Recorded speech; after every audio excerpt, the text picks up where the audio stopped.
Well then, hath Senior Benedict's tongue in Count John's mouth, and hath Count John's melancholy in Senior Benedict's face. With a good leg and a good foot, uncle, and money enough in his purse, such a man would win any woman if he could give her goodwill. By my troth, niece, thou wilt never get thee a husband if thou be so shrewd of thy tongue. In faith, she's too cursed. Too cursed is more than cursed. I shall listen God sending that way. For it is said, God sends a cursed cow short horns, but to a cow too cursed, he sends none. So by being too cursed, God sends you no horns? Just if he sends me no husband, for the which blessing I'm at him upon my knees every morning and evening. Lord, I could not endure a husband with a beard upon his face. I'd rather lie in the woolen. You may light on a husband that hath no beard. What should I do with him? Dress him in my apparel and make him my waiting gentlewoman. He that hath a beard is more than a youth, and he that hath no beard is less than a man. He that is more than youth is not for me, and he that is less than a man, I am not for him. Therefore I will take sixpence in earnest of the beer ward and lead his apes into hell. Well then, go you into hell. No, it's at the gate. And there, will the devil meet me like an old cuckold with horns on his head and say, "Get you to heaven, Beatrice! Get you to heaven! Here's no place for you maids." So deliver I up my apes and await St. Peter for the heavens. He shows me where the bachelors sit, and there we live, as merry as the day is long. Well, niece, I trust you'll be ruled by your father. Yes, faith. It is my cousin's duty to make courtesy and say, "Father, as it please you." But yet, for all that, cousin, let him be a handsome fellow, or else make another courtesy and say, "Father, as it please me." Well, niece, I hope to see you one day fitted with a husband. Not till God make men out of some other metal than earth.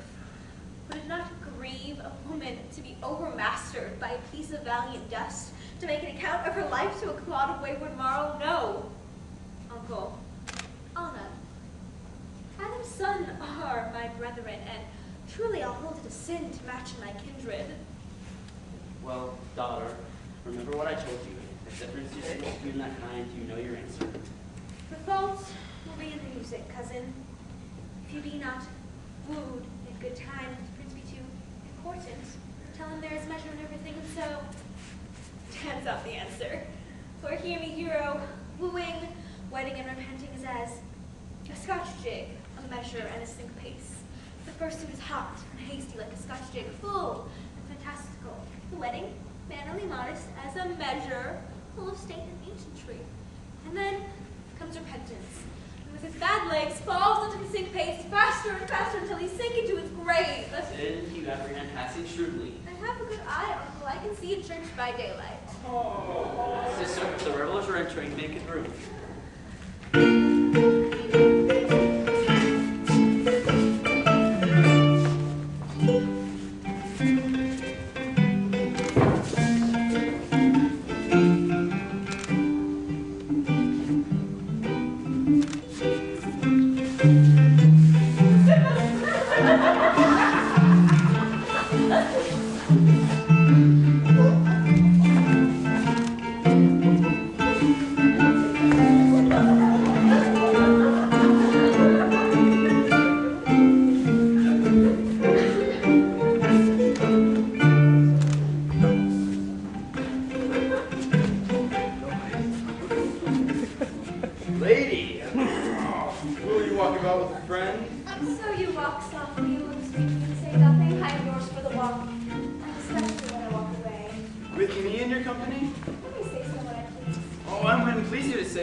Well, my advisor is filling and drooping within the house is Joe. Well, then your advisor should be down. Speak Lo, if you speak love.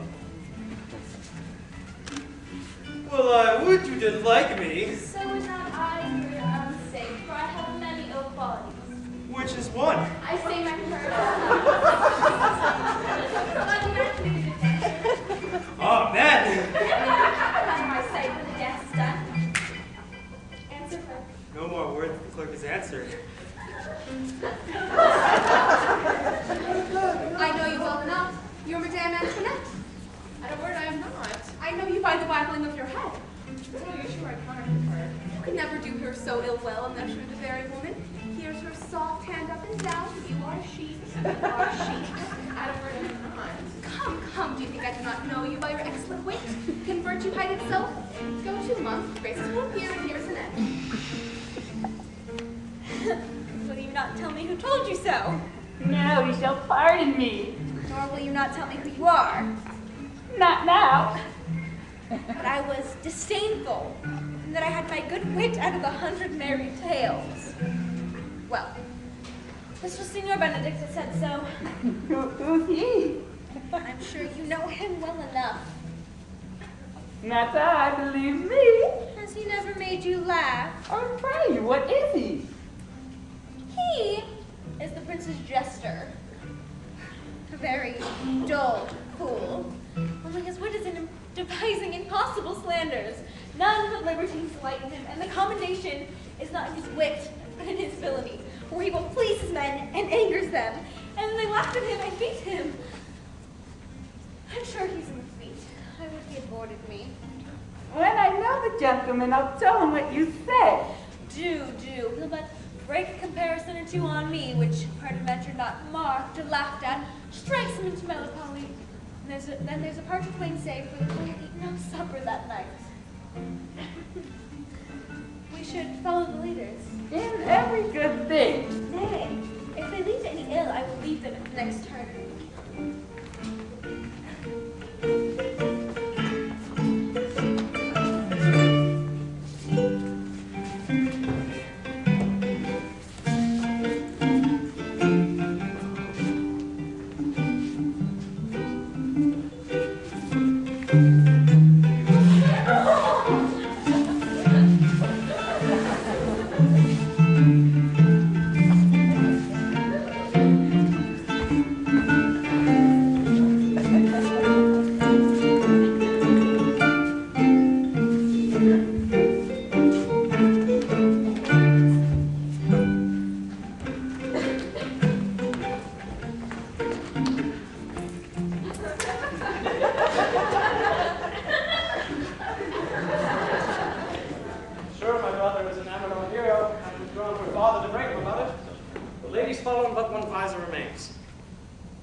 Are not you Signor Benedict?